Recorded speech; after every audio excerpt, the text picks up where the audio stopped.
Hey everyone, आज का जो मेरा प्ले है वो है डॉक्टर फॉस्टर्स, जिसको लिखा है क्रिस्टोफर मार्लोव ने। इसमें मेनली क्या होता है, क्रिस्टोफर मार्लोव जो हमारे पास है वो one of the most famous play writer है। अब इसमें जो मेन हमारे पास रोल है वो है डॉक्टर फॉस्टर्स का। डॉक्टर फॉस्टर्स एक ऐसा स्कॉलर है जिसके पास हर चीज़ की नॉलेज होती है और ऑलमोस्ट वो सब कुछ जानता होता है, बहुत नॉलेज होती है उसके पास। तो एक दिन बैठे बैठे वो ये सोचता है कि अब तो मेरे पास हर चीज़ की नॉलेज है, तो अब मुझे कुछ न्यू ट्राई करना चाहिए, लाइक कुछ डिफरेंट करना चाहिए, जो स्किल्स पहले मेरे पास ना हो। तो ऐसा करने के लिए उसको बैठे बैठे ख्याल आता है कि क्यों ना वो ब्लैक मैजिक सीख ले, लाइक काला जादू सीख ले। तभी वो अपने सर्वेंट जिसका नाम होता है वैगनर, उसको कहता है कि क्या वो किसी ऐसे बंदे को जानता है जो कि उसको ब्लैक मैजिक सिखा सके। तो उसका सर्वेंट उसको दो लोग वाल्डस और कालिनियस से मिलवाता है कि वाल्डस और कालिनियस दोनों जो हैं वो ब्लैक मैजिक जानते हैं और उसको हेल्प आउट करेंगे। तो वो फॉस्टर्स के पास उन दोनों बंदों को ले आता है और वो फॉस्टर्स को आके कुछ बुक्स भी देते हैं और कुछ टिप्स देते हैं कि डॉक्टर फॉस्टर्स जो है वो उन बुक्स को फॉलो करते हुए ब्लैक मैजिक सीख सकता है। तो डॉक्टर फॉस्टर्स आहिस्ता आहिस्ता चीज़ें सीखने लगता है। जैसे ही वो चीज़ें सीखने लगता है तभी उसके पास दो एंजल्स आते हैं, एक गुड एंजल होता है, एक बैड एंजल होता है। तो गुड एंजल जो है वो उसको बहुत रोकने की कोशिश करता है कि नहीं फॉस्टर्स, जो तुम कर रहे हो वो सही नहीं है, लाइक तुम्हें ब्लैक मैजिक नहीं सीखना चाहिए। एट द सेम टाइम उसको जो बैड एंजल है वो कहता है नहीं, वो उसको मोटिवेट करता है कि वो ऐसा करे। बैड एंजल्स का काम ही यही होता है। और वो इसको इस चीज़ पे फोर्स करते इन्हेंस करता है कि नहीं, तुम्हें ब्लैक मैजिक सीखना ही चाहिए। तो फॉस्टर्स भी ऐसा ही करता है, उसको कंटिन्यू करता है।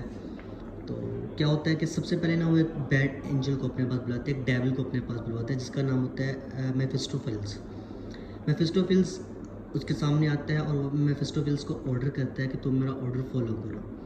तो मेफिस्टोफेल्स जो उसको कहता है वो कहता है नहीं, मैं तो ल्यूसीफर का जो है वो ऑर्डर मानूंगा, क्योंकि वो तब ल्यूसीफर के अंडर कंट्रोल होता है और वो उसको फॉलो कर रहा होता है। तो फोस्टर्स उसको कहता है कि तुम्हें मेरी बात माननी पड़ेगी, अगर तुमने मेरी बात नहीं मानी तो हम एक डील करते हैं, तुम अपने जो तुम्हारा बॉस है ल्यूसीफर, उसके पास मेरी एक डील लेकर जाओ कि मैं उसको अपनी एक सोल दूंगा, लाइक अपनी सोल मैं उसके हवाले कर दूंगा, बट इन रिटर्न मेरी एक कंडीशन होगी, मतलब एक हमें डील करनी पड़ेगी। अब वो डील क्या होती है, ल्यूसीफर को जो ऑफ़र करवाता है फोस्टर्स मेफिस्टोफेल्स को ये कहता है कि तुम ल्यूसीफर को जाके कहो मेरी सोल के बदले उसको 24 ईयर्स के ड्यूरेशन तक उसको अनलिमिटेड पावर्स भी देनी होगी और अनलिमिटेड नॉलेज भी देनी होगी। तो अब मेफिस्टोफेल्स चला जाता है।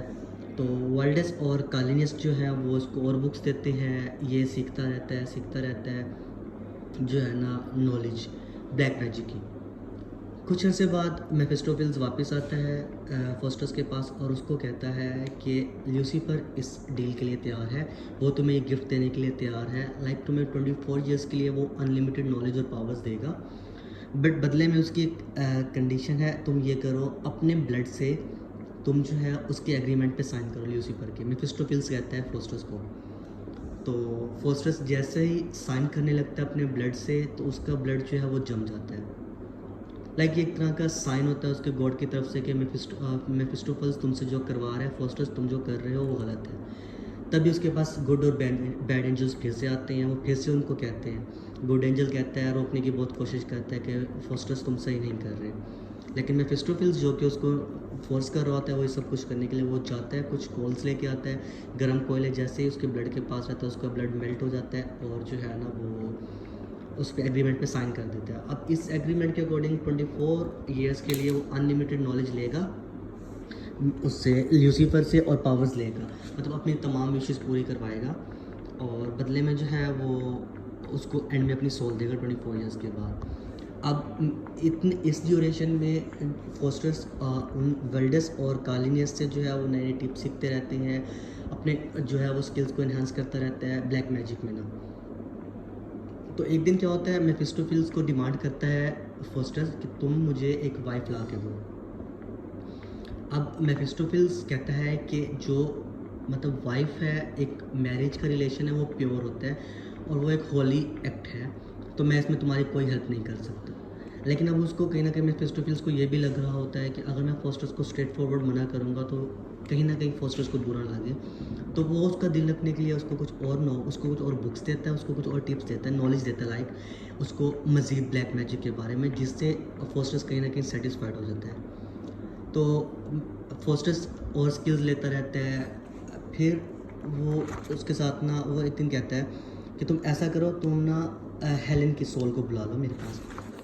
तो मेफिस्टोफेल्स इसको भी मना कर देता है। मेफिस्टोफेल्स उसको वो करने के लिए अपने साथ ले जाता है, वर्ल्ड टूर पे ले जाता है कि मैं तुम्हें वर्ल्ड टूर पे लेके जाता हूँ। वो उसको बग्गी में बिठा के वर्ल्ड टूर पे ले जाता है।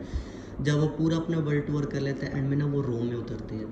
वो रोम में जाते हैं, वहाँ पे जाके फ़ॉस्टर्स कहता है उसको मेफिस्टोफेल्स को कि मैं यहाँ के सारे मोनूमेंट्स देखना चाहता हूँ। वो उसको सारे मोनूमेंट्स दिखाता है। ये सब कुछ करने के बाद वो जर्मनी वापस आ जाता है। जर्मनी वो मेनली विटनबर्ग जर्मनी में रहता होता है फ़ॉस्टर्स, तो वापस जर्मनी में आ जाती है। जैसे ही वो जर्मनी में वापस आते हैं तो वहाँ के जो एम्पेरियर है चार्ल्स फिफ्थ, उसको पता लगता है कि ऐसे ऐसे फ़ॉस्टर्स जो है वो काफ़ी फेमस हो गए अपने स्किल्स में, उसके पास काफ़ी स्किल्स आ गई है। वो उसको अपने ना कोर्ट में बुलाता है, तुम मेरे कोर्ट में आओ, तुम वहाँ पे आके ना कुछ एक्ट्स करो। वो वहाँ पे जाता है, वो उनको काफ़ी इम्प्रेस करता है अपने उसको एम्पेरियर को ना। तो लेकिन वहाँ पे वो कुछ लोगों से ना मिसबिहेव भी करता है। लाइक वहाँ पे एक हॉर्स ट्रेडर होता है, वो उस हॉर्स ट्रेडर के साथ उसको कहता है कि तुम ना अपने हॉर्स को पानी में चलाओ। वो जैसे ही पानी में चलाता है ना, तो वहाँ पे वो नीचे से हॉर्स फाइट कर देता है। लाइक वो अपने स्किल्स का ना जो है वो गलत इस्तेमाल करना शुरू कर देता है। कुछ अर्से बाद एक ड्यूक उसको बुलाता है, ड्यूक ऑफ वेनहॉल्ट जो है। वेनहॉल्ट उसको अपने उसमें बुलाता है, उसको सेम कहता है कि मैंने सुना है तुम्हारे पास स्किल्स हैं, तो तुम ना मुझे ऐसा करो, मेरी डचेस के लिए ना ग्रेप्स मंगवा के दो। हालांकि वो मिड विंटर होता है, तब वहाँ पे ग्रेप्स नहीं होते हैं, लेकिन फ़ॉस्टर्स जो है वो ऐसा ही करता है। तो उसी ना गैदरिंग में एक मैन होता है, एक आदमी होता है, उसको ये सब कुछ अच्छा नहीं लगता। वो कहता है कि मैं जो ये सब कुछ मेफिस्टोफेल्स के थ्रू कर रहे हैं फ़ॉस्टर्स, वो सब कुछ ना वो काले जादू के थ्रू कर रहे हैं। लाइक ये उसको कोई मैजिक नहीं है, एक ब्लैक मैजिक है जो कि टोटली अनफेयर है। तो वो तब फ़ॉस्टर्स को कहता है कि तुम अभी भी जो है ना वो गॉड से तौबा कर सकते हो, उनसे जो है माफ़ी मांग सकते हो, सब कुछ ठीक हो जाएगा। तभी उसके पास गुड और बैड एंजल आते हैं, लेकिन वो फिर से बैड एंजल को फॉलो करता है। वो कहता है नहीं, मैं जो है वो नहीं करूँगा, तौबा नहीं करूँगा। तो कुछ अर्से बाद ऐसा होता है कि ये मैजिक्स करते हुए लोगों को एंटरटेन करते करते फ़ॉस्टर्स को पता ही नहीं लगता उसके 24 ईयर्स का टाइम कंप्लीट होने वाला होता है। लाइक अब उसका टाइम करीब आ गया होता है कि उसको ना अपनी सोल हैंड ओवर करनी होती है ल्यूसीफर के। जब तो फ़ॉस्टर अपने फ्रेंड्स को बताता है कि ऐसे ऐसे मैंने जो है वो एक एग्रीमेंट किया था, अब मेरा ड्यूरेशन ख़त्म होने वाला है, तो अब मैं क्या करूँ। उसके दोस्त उसको कहते हैं कि तुम जो है गॉड से तौबा कर लो, सब कुछ ठीक हो जाएगा। जैसे ही वो तौबा करने के लिए जाने लगता है तो फ़ौरन उसके पास ल्यूसीफर आ जाता है। उसको कहता है, उसको धमकाने लगता है, उसको ब्लैकमेल करने लगता है कि तुम्हारा हमारे साथ जो है वो एग्रीमेंट हुआ था, तुम ऐसा बिल्कुल भी नहीं कर सकते। तो ल्यूसीफर फ़ौरन को कहता है अगर तुमने ऐसा किया तो हम तुम्हारी अभी जान ले लेंगे। ल्यूसीफर फ़ौरन जो है वो बदल जाता है, कहता है मैं तो तौबा नहीं कर रहा, मैं ऐसा कुछ भी नहीं कर रहा, तुम मेरी जान अभी ना लो, मुझे मेरा टाइम पूरा करने दो। अब उसके पास टोटल 1 घंटा बच गया होता है। अब ल्यूसीफर गॉड के पास भागता है। वहाँ पे वो जाके गॉड से माफ़ी मांगता है कि मुझसे गलती हो गई है, सब कुछ हो गया है। लेकिन फिर भी वो गॉड से डील्स कर रहा होता है कि मुझे जीसस के ब्लड का एक ड्रॉप जो है वो मेरी लाइफ बचा सकता है। मतलब अभी भी उसको अपने किए पे रिग्रेट नहीं होता। इतने में क्या होता है, नीडल जो है वो सुई घड़ी की पूरी हो जाती है, टाइम पूरा हो जाता है। डेविल आता है, वो उसकी रूह को घसीटते हुए ले जाता है। जाते जाते फ़ॉस्टर्स को ये एहसास होता है कि उसने जो किया था वो गलत किया था, और जाते जाते वो अपने गॉड के सामने एक अपनी विश रख के जाता है कि जो भी उसकी ब्लैक मैजिक वाली बुक्स थी वो सब जला दी जाए, ताकि आज के बाद कोई भी शख्स ये गलती ना कर सके, ना कोई स्किल सीखे, ना ही उसके पास ये ब्लैक मैजिक के ट्रिक्स आए। इसी तरह ये नावल एंड होता है। तो अब हमें इस कंक्लूजन क्या है इस नावल की, हमें इस नावल से क्या सीखने को मिलता है कि हर ह्यूमन के अंदर 2 सोल्स होती हैं, एक गुड और एक बैड, 2 एंजल्स होती हैं। एक उसको जो है वो अच्छे कामों के लिए उकसाता है, दूसरे उसको बुरे कामों की तरफ। जैसे हम अपनी लैंग्वेज में उसको कहते हैं नफ्से इत्मीनान मुतमइन्ना और नफ्से अमारा। लाइक हमें वो बुरे कामों के लिए उकसाता है, तो इंसान को हमेशा अपनी ख्वाहिशात पे जो है काबू रखना चाहिए, लिमिटेड उसको ख्वाहिशात ज़ाहिर करनी चाहिए, ताकि उसके लिए आगे जाके कोई मुश्किल ना हो और वो अपने गॉड को कल को अपना फेस दिखा सके, इस फेस के साथ कि मैंने दुनिया में जो भी काम किए थे वो वेलफेयर के लिए ही किए थे।